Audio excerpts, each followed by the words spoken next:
Playoff preview? Perhaps not, especially considering the lineup Edmonton will ice. Some new blood, though, comes in as Quinn Hutson makes his debut tonight. We get you set for the Oilers and the Kings on the GCL Diesel Oil Stream pregame show. Good evening, everybody. Hope you're doing well out there on a lovely Monday in the Big E. Final regular season home game tonight. And it is the two teams that will be going toe-to-toe in round one, the Oilers and the Kings, for a fourth straight springtime. And like I said off the top, not really a playoff preview considering how many guys will be out tonight for the Edmonton Oilers. But just one quick look at the Kings before these two teams go to battle starting this weekend. Of course, you can text us and join the conversation, 780-218-9999. Get to the nasty chat as well. If you're watching on YouTube, hit that thumbs up button, please, and thank you. The pregame show brought to you, as always, by GCL Diesel, providers of the best diesel engine components around, from turbochargers to injectors, fuel pumps to sensors. They are the critical engine component experts, proud to serve Edmonton and Northern Alberta for 50 years. Ice Koob in the producer's chair tonight. In for Hernan Salas, Matt Kassian is our game analyst, and Dennis Bernstein will be stopping by from the fourth period to give us the latest on the LA Kings. The Oil come into this game 47-28-5. The big win in Winnipeg last night. And the Kings, meanwhile, 46-24-9 on the year. What's up, Ice Koob? You've been a busy boy today. You're putting in a long shift again. Well done. I have been. Nose to the grindstone, Tommy. I like it. If I didn't love it, I wouldn't do it. I've worked some other jobs where they got me to work OT, and I'm just like dreading it the whole time. But here it's a dream, so it doesn't feel like work at all, as cringy as that sounds. That's the right answer. Very good. Very good. Hopefully Dusty is listening. He definitely is. He's going to make a note of it in his little notebook, and it will be looked upon with high regard when he reviews. Okay, what do you think today? You've been on the air a lot today. You've heard from some great experts and analysts, and you had Reed and Jay and Matty and Joaquin as well. What do you gather about everything that's gone on with the Oilers and the lineup? It's hard to describe, really. Like, it's something that's never really before seen here in oil country. It seems like Reed says that he doesn't think he's ever seen it this crazy before. Luke Gazzola was on, the former Oiler, and he said it was just weird to see like all these lineup changes and stuff like that. He also mentioned, being a fourth liner and seeing a player, like if he kept track of when players would sign and get inserted right toward the end of the season, like how these players play for 70 to 80 games the entire way through, and they get plucked out of the lineup for a newbie coming in, but it will be 11-6 tonight. Personally, it's something I've never seen before, and all these names, I'm reading my sports updates, I'm like, no Zach Hyman, no Connor McDavid, Leon Draisaitl, Troy Stetcher. Basically, everybody is out, and they're icing a pretty thin lineup tonight. I thought it was thin yesterday, but I guess they one-upped themselves from yesterday, that being the Oilers. Yes, absolutely. We will provide some updates, and we will get to starting lineups a little bit later on in the show when we see who is skating with who for tonight's game. It is indeed an 11-6 situation for the Oilers. What we can tell you is the guys who will not play. We'll tell you which guys might play by the playoffs. This tweet from earlier today. So this was from Chris Knobloch, and I was I'm writing it down. I'm forgetting things, and I was like, okay, what do you say about this? I'm looking at others, and so Nugent Hopkins back in. Okay. McDavid will not play. They want to rest him up. Walman, maybe Wednesday, game one, quite likely for sure. Frederick, maybe early in round one. Ekholm out for round one at least. Stetcher, day-to-day. Hyman, maybe game one, probably game one. Draisaitl, maybe Wednesday, game one for sure. Josh Brown has been recalled. He will play tonight on the Oilers' blue line. Quinn Hutson has been signed. He will play tonight for the Oilers and make his NHL debut. Played for Boston University. He was a Terrier. They lost the national championship over the weekend, and he will be making his debut. His brother on the ice right now in Montreal, a prime game. Tonight is also a prime game for those of you that will be watching the Oilers and the Kings. But he's the older brother of Lane Hutson, who's having a Calder-type season in Montreal. 2-2, by the way, between the Habs and the Blackhawks. Demidov, my goodness, what an impact he made in his first 20 minutes in the National Hockey League. A goal and an assist. Okay, we do know who the starting goalie for the Oilers will be. It's Calvin Pickard. He will be going up against Darcy Kemper tonight. So we'll give you more details on the lineup as we progress through the show and we get the updates from Rogers Place. Koob, do you want to throw out a question of the night? I do have one. I was debating a little bit in between a couple one, but the one that I've settled with here today, with all the injuries in the lineup heading into the game tonight against the Kings, what would you like to see from the Oilers that are in the roster today? I know Connor Brown, he has four goals in 3 games here, but which Oiler would you like to see have a good night, regardless of really who's playing? You get more minutes, right? So you might as well make use of them. Should. Yeah. Let's go with the new guy, Quinn Hutson. Let's see him have a big night. Oh, that would be huge, man. Right in, right? Yeah. It's tough to do. Speaking of the Habs, Ryan Poehling was the guy that did that. That's a name we brought up earlier today on the Oil Stream. He's a guy that in his first NHL game, coming out of college, scored a hat trick. Now he's a regular with the Philadelphia Flyers, but man, there was a lot of hype around him, especially after that first game. And he settled into being a good NHL player, and there's nothing wrong with that. But he made a great impact. Maybe Hutson can do the same tonight for the Oilers. What about you, Koob? What would you say?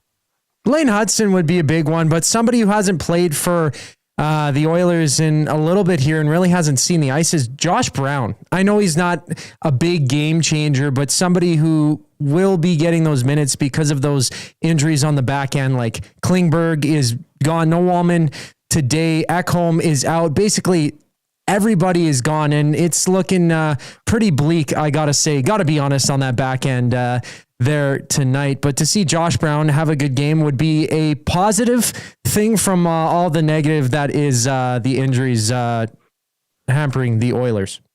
Hey, I don't want to poo-poo your Josh Brown suggestion. I'm just going to say this. He hasn't really played in like a month. He hasn't skated when he was away for family reasons with the Bakersfield Condors. Apparently, he wasn't even skating. So I don't know how he's going to look tonight. The Kings might have a chance to feast on some of these guys.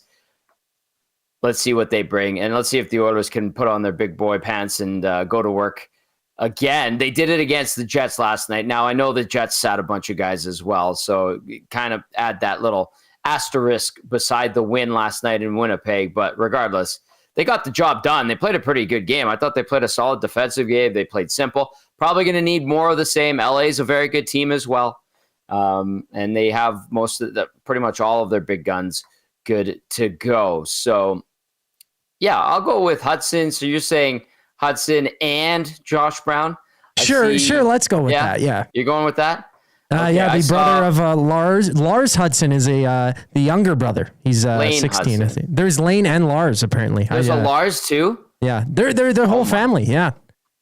It's insane. Well, he's only 16. I searched it up, and I was like, Lars Hutson? This guy, right? USHL or something like that. I wanted to see, because I swear there was a Cole Hutson, too, but I don't know if there's any relation to that anyways.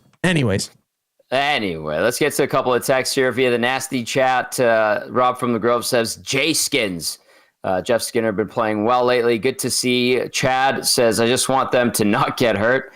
Knock on wood, Chad. It's been unbelievable how much these guys have been getting nicked up. Elizabeth says, Nurse or Stu Skinner, defense is most important against the Kings. Got it good. Spiky Dufresne says, Josh Brown feels like an e-bug getting a shot tonight. J-Dog says, Tommy, did they recall Brown because it was their only option? Phil Kemp is down there as well. Dermott was sick. He, like Brown, did not play and skate for a month while he was awaiting the birth of a child. So they were limited in their options. I know that. And the Condors are just trying to survive the rest of the season. So They've recalled Josh Brown, and we'll see how he does tonight. All right, keep those texts coming in. 780-218-9999. If you're listening on iHeartRadio, TuneIn Radio, EdmontonSportsTalk.com's audio player, we appreciate you. And if you're watching on YouTube, get into the nasty chat. I see him. He's ready to go. It is our good friend and Kings insider, Dennis Bernstein from the fourth period. Hello, DB. You look like you're playoff ready. I am. It's the second of 9 games between these teams, right? That's right. Be 7 more after tonight. Hey, it's not going to be a 5-game series, but I still have Edmonton winning that first round series. What do you? Oh, no. I think I've picked Edmonton I think I picked the Kings one. I think the first year I picked the Kings. Right. But the last 2, no. Number 14 out, I think that's a huge thing. It really, really is. Because Connor and Leon will get theirs, for sure. I don't know, how the Kings going to do on their penalty kill, which they say is better. This is the best Kings team since, I think, the 7-game series the first time. Yeah. This team is ready to win. And because of all the guys that are missing, you don't know the health of all these guys, I can't pick the Oilers. I mean, look, Connor and Leon would have to go over and above, I think, what they did last year against this team. Yeah. Look, here's the thing. Rob Blake made 5 moves. Fans in Edmonton know about one of them with Fogle, but Darcy, Jeannot, Edmondson, Kuzmenko, on top of Warren Fogle. This is the best version of the Kings the Oilers are going to face, and they're going to be a depleted team. Now, Evander may come back. I don't know how effective he's going to be. I think the thing is health. I'm not picking the Kings because of talent, although they are a better team, Tommy. They're a better defensive team, and they got a guy who's going to be invested in violence in Darcy Kemper. So they don't give up a lot of chances. Darcy's making all the saves he needs to. This is the best equipped team to beat the Edmonton Oilers. It doesn't mean that the Oilers won't win the series. And it's funny thing, people have talked a lot about home ice advantage. Yep. People forget one thing. In all the previous 3 series, the Kings split at Edmonton. So basically they had home ice for the last 5 games. They had 3 out of 5 at home and won none of those series. So the advantage, look, the Kings want every advantage physically and mentally they want because this is their dragon. They need to slay it. But this time around, I'm probably picking the Kings. I agree. I don't think 5 games.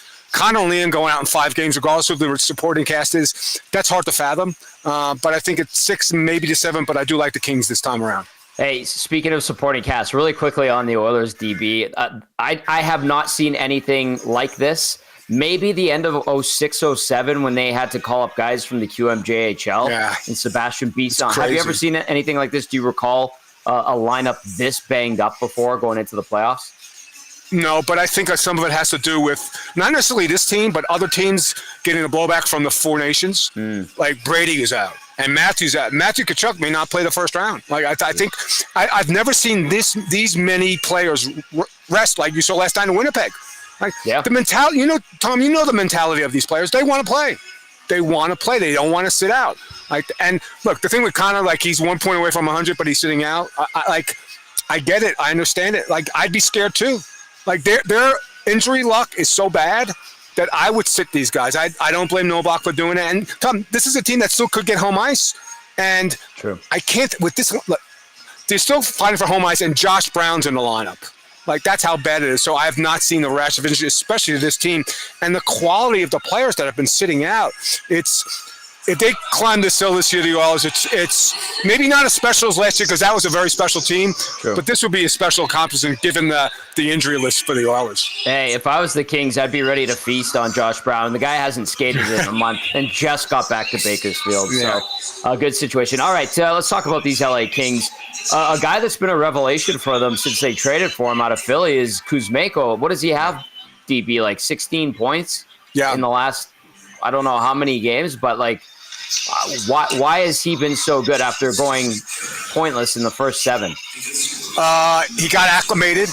Look, did Brandon have trouble getting acclimated in Carolina? It's not easy, Tom. It's not easy, and especially playing for a guy like Tortorella. So you got to wash all that off, right? You have to scrub yourself clean from Tortorella's coaching. And he's playing with Kopitar and Kempe. That helps. Yep. And he found his spot on the power play. He's a right-handed shot, which he never had. Now, he's not a shooter, but he's scoring goals now. He scored goals in his first year in in Vancouver, obviously, but he gives them another level of creativity. He's shifty. Like, he's not as shifty as Kevin Fiala. If you watch Kevin Fiala's goal the other night, the way he scored down the middle, like, he doesn't have the shot that Fiala has, but his shiftiness around the net, it's another guy you have to account for on that power play. So it's made the power play better. It's made that line better. And that's the other thing. One of the reasons I'm picking the Kings is that, they did a lot of 11-7 early in the season because Hillard couldn't find the right combination of players. Now they have the right combination of players. They have 3 steady lines now and a 4th line that's way better. And, for people that don't remember last year, their 4th line center last year, getting off of Kuzmenko for a second, was Blake Lizotte. Right. He's 5'8" and 165. This year, it's Sammy Helenius. He's 6'6" and 230. This is a much tougher team, and I've said this about the last season. Look, the Oilers beat them. They beat them good. They didn't just beat them last year. They bullied them. And that's why you saw Edmonton, and that's why you saw Jeannot, right? That's why. So they're not going to get bullied this year. This is a bigger, better, tougher team the Oilers are going to face. But Kuzmenko's, he's just fit. He's filled a need, and he's given him another creative player on the power play, and he's hard to account for. He's very shifty. He's not a huge goal scorer, but he's been great for this team, and it's really solidified their 3 lines. And they're a super skilled team on top of that strength and size that they added, DB. I'm always impressed with how skilled this Kings team has been this season. All right, I wanted to ask you this one, and it comes in from the Nasty Chat on YouTube, and it's from Unfortunate Son, and I figured you'd be the right guy to answer this one. It is, have the Kings changed from the 1-3-1? Have they completely ditched it? How would you describe their style of play? Because that was such a topic of discussion in the last couple of years. But some people were saying they don't see it as much as in years past. Some people say it's very similar. How would you describe it, DB? No, it's a 1-2-2. They haven't. If they played it, I haven't seen it. They haven't played it on long stretches. Maybe at the end of the games or something like that. No, they play 1-2-2 because you know what? The players didn't want to play it anymore. Yeah. And the reason Todd installed it back in the day, the team wasn't that skilled. It wasn't. So you had to limit chances, but now they go to 1-2 because the guy who's at the back end of the right defenseman, either Doughty or Spence. I talked to Jordan Spence about it. It's a really tough position to play on a 1-3-1 to be the back defenseman. Right? Because you're facing a lot of 2-on-1s. So no, they haven't played it. They like it better. And then the other thing that's changed is they get away from the box and the penalty kill, which would be obviously a factor in the playoff series. They play a diamond now. It's much more aggressive. So it's been a change of style with Jim Hill defensively, and they don't give up a lot of chances, either 5-on-5 or on the penalty kill. So they have changed. They play a traditional 1-2-2. They might fall back into it, but I haven't seen a lot of it. I don't know. The people have seen the Kings play that. They haven't probably watched a lot of games like I have. So it's basically a traditional 1-2-2 that a lot of teams play. Yeah, and I knew you'd have the answer. And you watch this team, you know them inside out. So I'm glad you were able to address that. Okay, DB, what areas of the Kings game could you see them trying to brush up a little heading into the Stanley Cup playoffs here? Trying to not take stupid penalties in the neutral zone. No stick fouls. No. I think they took the last game against Colorado. I think they took 5 stick fouls. Ooh. If they do that against the Edmonton Oilers in a game, they're going to lose that game, right? Regardless of who else the supporting cast is. So I think they're on a really good run. I think they don't want to get injured, and I think they're comfortable with the way they play. Because Tommy, here's the thing: Darcy Kemper's he's not going to win a Vezina, but he's probably going to be a finalist because they don't give up a lot. They're a really good defensive team. I think they've given up 193 goals. Like, that's, I think, second to Winnipeg. So at 5-on-5, this is a really good team. So I think it's just more the same because I think they got into a rhythm after like game 55. The last 30 games is really good. And the last 30 games, you know the leading scorer is? Quentin Byfield. 30 points in 30 games. Tommy, he's the number 1 center right now, and Kopitar's the number 2. And that's going to be a problem that the Oilers didn't have last year in the playoffs. If they shut down Kopitar's line, done. Right? Because even then, Byfield wasn't even playing center. He was on the left wing. Now they have 2 lines, and the third line, our pal Warren Fogel's on the third line. He's a 20-goal scorer. Right. This is a team that's equipped to play playoff hockey. They played anyway most of the season. So I think for the last couple of assuming they do the deal tonight, and if they don't win tonight, they've got Seattle and Calgary. Seattle tomorrow and Seattle and Calgary home. They're going to get the home ice. Yeah. So I think they just are comfortable playing this style of hockey, and it's the style, frankly, that wins in the playoffs. We'll see if it translates to a victory in round one against the Oilers. The last 3 games that they played since we saw you when the Oilers were in LA, how would you describe the way the Kings have been playing? You like the way they're going into the postseason here, DB? I do, because they play all undermanned teams. You know, they played Colorado on Saturday. Guess who didn't show up? Drouin, McKinnon, Makar. Like, they've played guys that have been rested. They got a break there. So, and they've scored goals. This is not if the Oilers fans haven't followed the Kings the last half of the season. This is not the boring Kings shutdown defense team. They can score goals. Fiala's got 34. They haven't had 2 30-goal scorers on this team, Tom, since 2007, 2008. That's how tough it's been for this team to score goals. But now they have Fiala and Adrian Kempe, and Fiala's actually leading the team in scoring. So it's a little different team. And then with Byfield hitting its stride, it's a deeper, dangerous team. I'll put it this way, Tom. This is the most dangerous team the Oilers will face of the 4 seasons in the playoffs. I like it. I think it's just going to lead to a great series. All right, DB. A shell of the Oilers versus a pretty good LA Kings team tonight. Yeah. What kind of hockey game are you expecting? If I'm the Kings, I want to jump out to a 3-0 lead and coast to a victory. It's going to be the matchups are going to be hard. Tommy, you mentioned Josh Brown on the third pair. It's going to be great. Another kid making his debut tonight. It's going to be difficult for the Oilers, but you know what? They know it. They're playing it that way. Novak's doing the right thing, right? I know that it's an outside possibility to get a win and the Kings lose out. He's doing the right thing. The organization's doing the right thing by resting these players, because all that matters, Tom, is game 1. Home ice. Do you really think that Connor McDavid and Leon Draisaitl care where home ice is? Where they play game 1 or game 7 or game 9 or game 25? They don't. So I think it makes much more, all these things that have more meaning to the Kings than the Oilers, because the Kings haven't beat this team. And when the Oilers were in last time and they had a depleted lineup, I asked the Hillary, does it make any difference that these guys aren't playing? He goes, they've beaten us. They've been the better team. We respect the Oilers. It doesn't matter who's out there wearing the jersey. We respect this team regardless of who's playing. DB, I can't wait to see you down at the rink in about 40 minutes. And, I always appreciate it. I look forward to seeing a lot more of you in the next couple of weeks. Nothing better than being on EST, Tom. We'll see you soon, buddy. All right, there he is, Dennis Bernstein, our Kings insider from the 4th period. The best, the absolute best. Great to have him on answering some questions from the Nasties and giving us the scoop on the LA Kings. It's been so long since we've seen LA. Last weekend on the 5th, the Oilers lost 3-0 there. Since then, the Kings followed that up with a 2-1 loss in Seattle, or against Seattle, a 6-1 win over Anaheim, and then a 5-4 win over a depleted Colorado Avalanche team on Saturday. Edmonton, of course, picking up a 4-1 victory in Winnipeg last night. The Kings head off to Seattle to take on the Kraken tomorrow. Then they wrap up the season on Thursday against the Flames. And by all accounts, we know it's going to start this weekend, the series. And a lot of people from the Oilers saying they expect it to be on Sunday. If anything changes, we will pass that along your way. All right. Keep those texts coming in. 780-218-9999. Get to the nasty chat as well. If you're watching on YouTube, hit that thumbs up button. Ice Koob, what'd you make of what DB had to say there? I got to say, DB is absolutely the best, man. Anytime he's here on the airwaves, it's just so good to hear what he has to say, because he's so passionate about it, but he knows so much about the game. He's up for guest of the year in my books. For Nasty. He's up for Nasty in my books. He might even get that sneaky vote. I think he would even fly up if he was nominated for a Nasty. Wow. What a guy. That's how much he loves it here. He's from New York, lives in LA, travels all around with the Kings, does all the big events. Oh, what a good life. But why not come to one of our big events? Exactly, right? Yeah. That's the biggest one, I think. We're all dressed up. But DB had a lot of good things to say.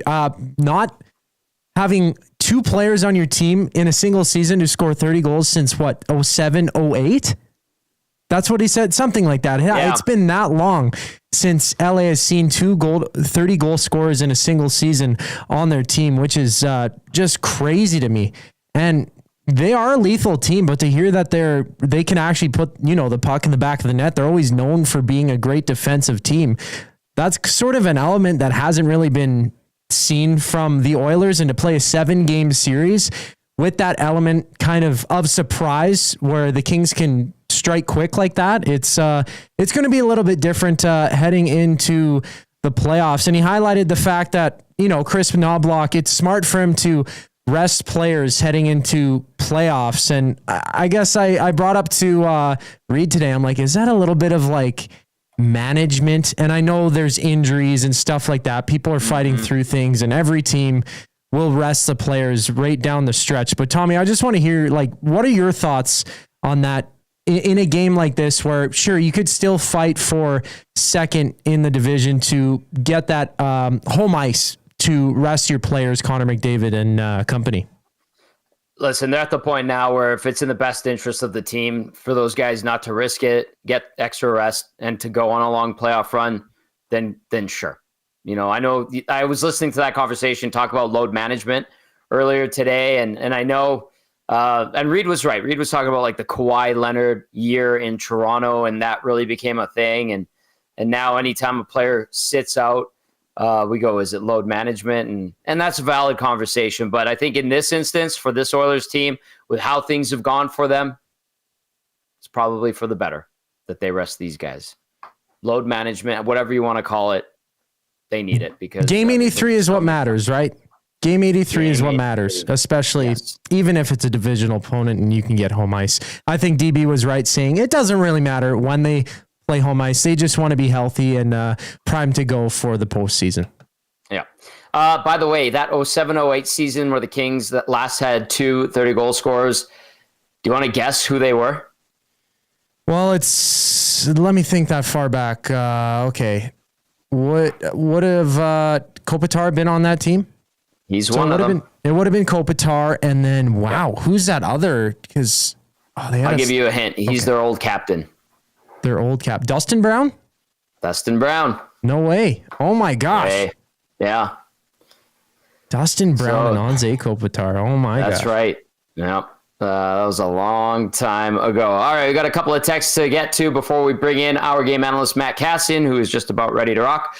Troll says, Kings roster shouldn't scare anyone, only the Oilers. Injuries. Norman at Combine says, hey, Tom and Koob, have a great show. Let's go Condors.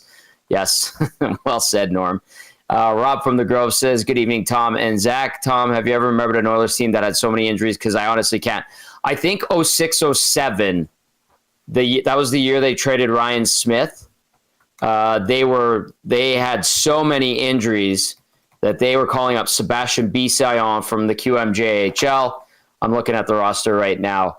That it was a season that started off with so much promise, obviously, after they had lost in Game 7 of the Stanley Cup Final the year prior, and then they were having a decent season. The Ryan Smith extension talks fell apart, and then he got traded, and the team fell off a cliff, basically.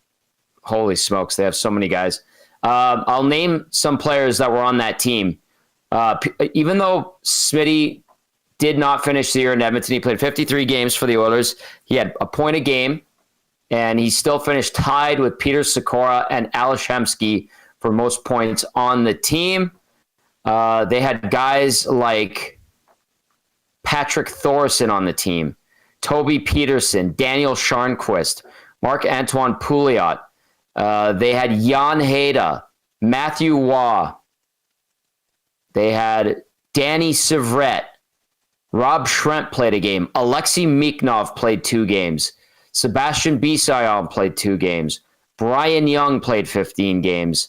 And JF Jacques had 37 games. Their goalies that year, Dwayne Rollison and UC Markkinen. It was a rough season. Joffrey Lupul's lone season as an Oiler, 16 goals, 12 assists, 28 points. No bueno. Laddie Schmid made his Oilers debut that year after being traded for Chris Pronger as well. So that's the last year I can remember them having so many injuries, but they fell off the playoff chase, and it kind of was the start, really, of the decade of darkness, because 07-08, they made a run at the end of the year. It did not go well. They didn't ultimately make it. 08-09, they were in 6th with like 20 games to go, and then they just went on absolute terrible collapse. and fell off a map as well that season. And then 09-10, awful. And then we were full on into the decade of darkness at that point. So that year that you were ripping off, you said Ales Hemsky was the leading point scorer? Him, Peter Sikora, and Ryan Smith, who got traded. And, oh, wow. So how many points was that if you still got it up there, Tommy? From who? Just a three-way tie for the top or whatever? You said it was a three-way tie? Yeah, Sikora, Hemsky, and Smith all had 53. Horkoff had 51. Oh, boy. Yeah, it was not good. Not good at all. So Rob from the Grove, great question. And that is the last Oilers team that I can recall them having this many injuries, new players, having to bring guys in from all over the place. But this year, wow. Anyway, let's get to Matt Kassian, our game analyst. He's ready to go. I think Cass was looking on in bewilderment at all those names that I was rattling off there. Hey, Cass, what did you think of that? Do you remember? You would have been just starting out your pro career at that point, right? Yeah, I would have been. And I was just listening to all those names going, oh, boy, I remember that name. I remember that guy. I remember that guy. Yeah, boy, it's what a list. What a list, Tom. That's a good list. I like that one. I love me a good list. Love a good. Yeah, Brian Young, Troll says. Yes, Brian Young. He played for the Oilers 15 games that season. Cass, before we dive into game changers, just like all the guys who are out, all the guys being kept off the ice to rest up, like, what do you make of this situation, especially after last night's game? Yeah, it's a little interesting for me. Like, I understand the concept of resting guys up, but I also don't know if I love it. Like, I get it, Tom, where you just like, you want them healthy for the playoffs. It's 3-4, and so you want them rested. But I just kind of go, this team, they've been playing, even with all the injuries, like they've been playing better the last number of games. They've been playing better, but I just don't love not carrying momentum in. I don't love it. So it's an interesting one. It's going to be, I'm interested to see the vibe in this game tonight too. Like, even for the players that are playing, when we get into game changers, I guess we'll unpack that just a little bit more. All right, well, let's do it. Let's dive into game changers as the Oilers get set to close out the season series with the LA Kings before opening up their playoff series with the LA Kings this weekend. Of course, game changers brought to you as always by Damon Bunting Real Estate. Damon Bunting, consistent top producing realtor in the greater Edmonton area for over 17 years. He's community driven and understands what it takes to make a difference in our city. Check him out, DamonBunting.com, or visit his Instagram at Damon Bunting Real Estate. Damon Bunting, now with the agency. All right, Cass, point number 1, message received. Yeah, well, the message received that you don't really care if you win this game or not. I mean, that's the message. Whether they would admit that that's the message or not, that is absolutely the message. McDavid sitting, pretty much everybody out of the lineup. Having to dress players that have never played an NHL game before. You kind of told the LA Kings that. You go ahead. You take second. We're going to give you home ice. It's fine. It's okay. We need the rest more than we need home ice. We want to make sure everyone's healthy more than we want to win this hockey game.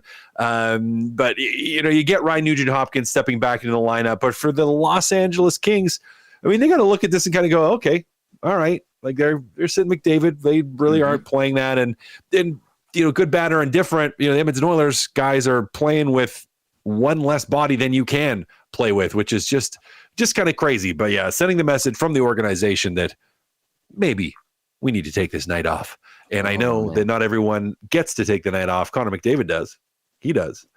But I'm interested to see how many guys kind of follow suit even in game. Well, the guys who do actually play for the Oilers tonight are going to be concerned about point number 2. And that, my friend, is details. Yeah, I think the details to me in this one are important, because even with McDavid not playing, and even with LA looking at this going, oh, this isn't really the Edmonton Oilers we're going to be facing in the playoffs. I think like the time to screw up your details is long over. it's long over. Like, I want to see the small details in the game shine through. Like, I want to see them execute and execute well. Don't want Tommy. I don't want to see any bad habits creep in last minute here.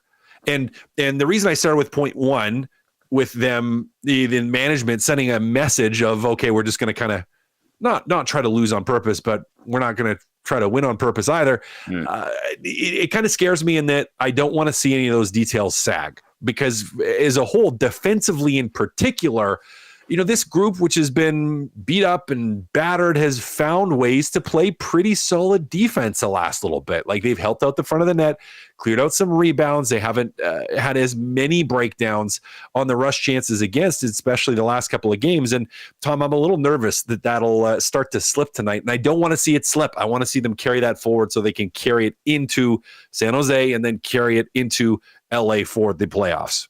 Hey, speaking of details, and it seemed like whoever was in the lineup last night, those details were good. Is there going to be carryover? Can you see these guys bringing it over into tonight's game, or is it going to be a different story?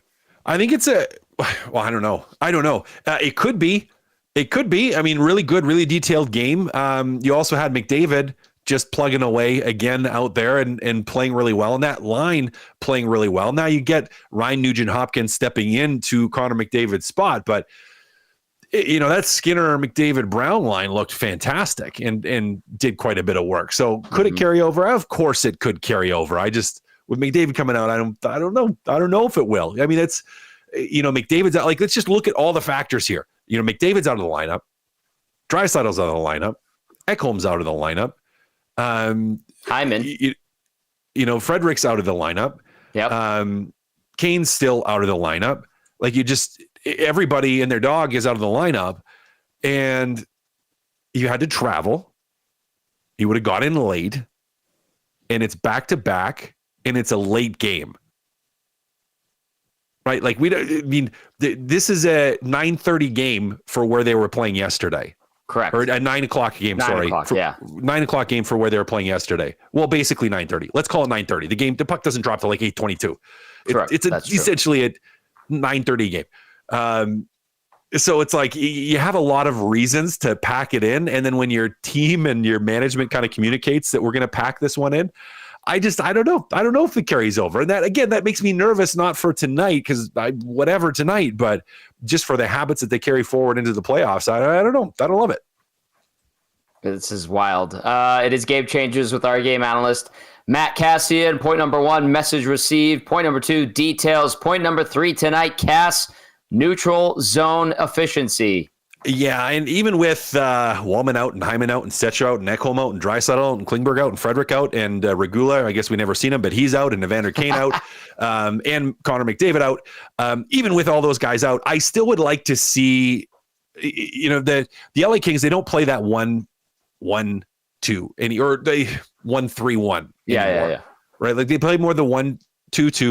They play a little bit more aggressive in the neutral zone, still really try to slow you down and get on top of you, but they don't sit back as much in the neutral zone anymore. And I think one of the things that makes LA so good is they've just got so efficient at that. Now, what that's done for them is they, I think, force a few more turnovers in the neutral zone, which has led to guys like Kempe, and you talk with DB and the great stat. I mean, I love that.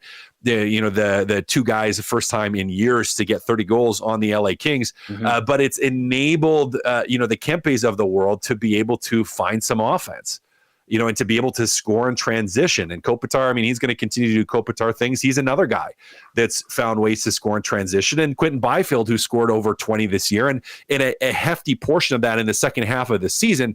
Right. These guys with that 1-2-2 in the neutral zone are finding ways to nip at teams in the transition game. And for the Edmonton Oilers, that really means not being overly patient in the neutral zone, but just executing cleanly. Like, you're going to have pressure, you're going to get pushed to the outside, and the temptation is going to be to soft pucks through the middle to try to hit guys with speed. Like, that's going to be the immediate mental, like, oh, I can just chip this to the middle. But LA does a really good job of closing that down and pushing it outside. So I want to see Edmonton efficient through the neutral zone where they're not turning those pucks over if they can do it clean, even if it means you're not generating an offensive chance off the rush. I just don't want to see it right back down their throats, shoved at them from the transition game of the LA Kings. Right. Okay, Cass, couple things that we need to hit on going into this game. We're going to talk about Quinn Hutson. He got the rookie lap on the ice at Rogers Place as the teams are on the ice for warm-up now. At the same time, or around the same time, his brother Lane, younger brother, just set a franchise record for rookie points by a defenseman with 65. So for Quinn Hutson, who just lost in the national championship with BU over the weekend, he's in his first NHL game. How does this guy handle this scenario where he's just being thrust into a playoff matchup, essentially, even though the Oilers barely have a playoff roster available to them tonight? I mean, big game to big game.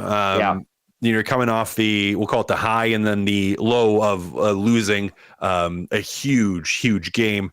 And then immediately you're signing a contract, you're hopping on a plane, you're going to play your first game in the NHL. I mean, it's a pretty quick turnaround. Did you hear about the plane ride too? No, I didn't hear about the plane ride. One of the engines caught on fire and they had to do an emergency landing. No, I did not know that. That just makes it even better. I know. Great. Oh my goodness. That's fun. That doesn't get the heart rate up. Why would your heart rate up be at all? Yeah. Oh my. Hey, listen, it's still a dream for him as it is for most guys. Now, he's got some familial experience with it recently, as you said, like where he's got family members playing that have had quite a bit of success this year. So at the least, I think, there's probably conversations that are like, you just go play your game, just going to be fine. Like, so I think he's probably got enough coaching from family members, as it were, to calm him down a little bit. At the same time, it's easy to have a little bit of nerves or a lot of nerves in this one. The advice for him would be the same as I would tell pretty much anyone is it's the same game, right? Like if whatever and I don't know much about Quinn Hutson as far as play style and what he's capable of. And not many of us would have seen him play at all. But you just tell him, just be yourself, right? Like just don't be someone different. Whatever your game is, stick to it. Whatever you're best at, run with that and see what happens. But Tommy, there's got to be nerves. Have to be, this quick of a turnaround. Is it almost better that he doesn't have time to think and he just goes into it? Do you think? Maybe. I mean, maybe it was good that the plane engine caught on fire because then that became like the focus of, oh my goodness, I'm still alive. We didn't crash and have something horrible happen. And so that kind of maybe took away from some of the pressure of it. It's like, no, I'm just free to go play now. I dodged a major accident somehow. Yes. Maybe. Right. Maybe. So sometimes the pacing of that, like having it happen that fast can be good for guys. And sometimes it's not. Again, it really is just depends on the individual. Like some guys do better because they have a chance to breathe, to absorb, to soak it in, to enjoy the moment. And some guys it's like, no, you do that. They're just going to be like little, jitterbugs, like just can't deal with the anxiety and the nerves of the sitting and waiting in the quiet. And again, because we don't know anything about him, I don't know how he's going to respond. It's not like we've had a chance to watch him in Bakersfield a bunch to see what type of game he has. Right. So yeah, I mean, who knows? I can tell you what though, it's probably going to go one of two ways. He's either going to play well and consistent, or he's going to be deer in the headlights. One of the two. 23 years old, just finished up his college career. And we'll see how he handles game number 1 of his NHL career. It is Quinn Hutson making his debut, wearing 20 in orange and blue. Cass, anything else you want to add as we go into a game with what looks like a preseason roster again against a really good Kings team? Yeah. Well, I don't know. Let's hope they surprise us. And I think, again, you're communicating all kinds of things to this team. I'm hoping the guys in that dressing room still pull out enough that they are like, hey, because it is a little bit of an opportunity at the same time. And I didn't mention that, like, if you go out without any of your guys in and you lay a licking on the Kings, I mean, that's got to be a pretty good confidence booster and maybe a little frustrating for the LA Kings heading into this thing. So I think there is an opportunity if the guys decide to take it, but it just depends on how they respond to, again, management's I don't want to say it's intentional, but their communication of, hey, you know what? We're fine with third place. Yeah. Okay, we have lines. Do you want to stick around for them, kind of give your thoughts on them? Yeah, let's do it. All right, the lineup brought to you as always by South Fort Chev. Buy now and save 0% financing, OAC up to 72 months, or save up to $8,000 on 2025 Silverado 1500s. And it's that time of year for your seasonal tire change service. Mention that EST sent you and receive an on-rim tire change for $59.95 plus tax. They're also giving a big discount on inspections when you get your tires changed. See the dealer for details, www.southfortchev.com. Drive a little, save a lot at South Fort Chev. Here we go. The Oilers tonight. Ryan Nugent-Hopkins with Jeff Skinner and Connor Brown. Mattias Janmark between Vasily Podkolzin and Victor Arvidsson. Adam Henrique with Corey Perry and Quinn Hutson. And then Kasperi Kapanen and Max Jones are your extra forwards. On defense, Nurse with Bouchard, Kulak with Brown, Deneen with Emberson. Cass, what do you make of that lineup? Sounds kind of like that lineup you went through for the Oilers in the past, doesn't it? The 07 or 06-07, yeah. Yeah, a little light. I mean, RNH, Henrique, and Janmark are probably going to roll. I'm assuming that's what you're going to see tonight. Mm-hmm. You're just going to see those guys roll through quite a bit. But yeah, I mean, Tom, they got a lot of guys out. Yeah. They got a lot of guys out. So I'm assuming, especially with going with just 11, you're going to see a lot of mix and match. So that may be the lines to start. Probably going to see it go to the blender pretty early and pretty often. It's going to be a lot of different looks out there for guys. Or he's just going to ride the Skinner, RNH, Brown line and maybe he could flip out Janmark and Henrique and then ride that second line too. So we'll have to see. Could just depend on how they come out of the gate. Cool experience for Hutson playing on the line with Corey Perry in his first NHL game. And then the defense, Cass, Nurse with Bouchard. That one, I was like, Kulak with Brown, I guess. And then Deneen and Emerson. Anything there noteworthy or would you like to touch on? I guess we'll see Nurse Bouchard. I mean, that's the interesting one. Those guys are going to probably still get a lion's share of the minutes against either the Kopitar or the Byfield line. So, let's see how they do. Maybe Bush, maybe this is the beginning of it for Bush. Maybe this is, there's no one else. It's on me and we're playing LA. And maybe this is like what snaps him defensively into that playoff mode. So maybe we see great A Bush tonight, which would be something. Yes, it would be. Cass, great stuff as always, my friend. I look forward to seeing you on the post-game show. Sounds good, buddy. Talk to you then. And Zach? There. Nice. There you go. Thanks.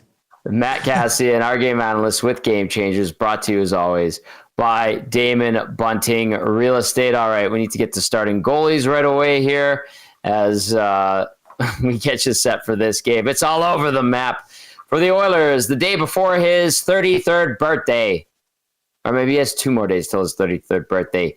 It is Calvin Pickard. He is 22-9-1 this season with a .263 goals against average, a .902 save percentage. And that is through 35 games played this year as he brings his 1-3 record to this game against LA. He has got a .290 goals against average and .910 save percentage versus the Kings in 5 career appearances. At the other end of the rink, it will be 34-year-old Darcy Kemper. He has a 30-11-7 record this year, .205 goals against average, .921 save percentage, 5 shutouts in 49 games. Kemper versus the Oilers lifetime, 12-4-4 record, .231 goals against average, .922 save percentage with 2 shutouts in 20 appearances versus the Oil. Those are your starting netminders, and that takes us to the Advantage Sport Medicine and Physiotherapy Injury Report.